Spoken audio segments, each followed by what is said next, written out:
À Sainte-Marie-aux-Mines, l'Europe investit dans l'avenir. Le 4 juin 2025, plusieurs projets ont été inaugurés dans le Val d'Argent grâce au soutien du Fonds européen FEADER, avec notamment le tiers-lieu, le lycée Louise Weiss et le centre socio-culturel. Un accompagnement global salué par les élus, les associations et les présidents, Franck Leroy, Région Grand Est et Jean-Marc Burrus, communauté de communes du Val d'Argent. Au lycée Louise Weiss, on sent aussi une vraie dynamique de lycée avec des résultats scolaires assez étonnants, assez impressionnants, et puis des formations tout à fait originales.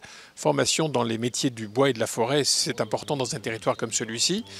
Formation également dans le domaine des drones, et ça c'est une technologie d'avenir, et j'ai eu la chance de discuter tout à l'heure avec des jeunes lycéens, passionnés par ce qu'ils font, convaincus que l'avenir est au drone, et je pense qu'ils ont totalement raison. Ça donne véritablement beaucoup de satisfaction de visiter un territoire comme celui-ci. On sent entre le monde associatif, le monde des élus, le monde éducatif, beaucoup de cohésion, beaucoup de partage.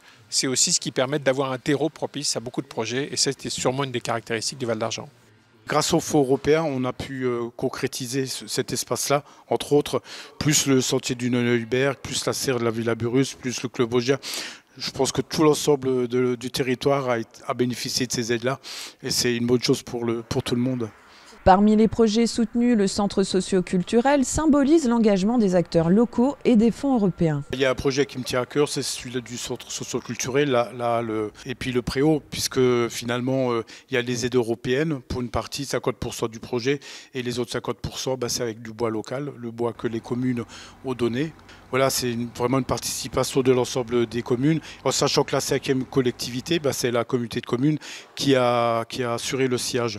L'humain reste au cœur de cette volonté de faire évoluer le territoire. Avoir des projets, c'est bien, avoir des financements qui vont avec, c'est bien, mais si vous n'avez pas les hommes et les femmes pour accompagner ces projets, ça ne va pas.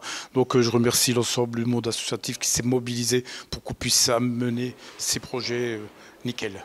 D'autres initiatives sont à venir. Des dispositifs comme Petite Ville de demain permettront de prolonger cette dynamique et d'enrichir durablement le cadre de vie des habitants.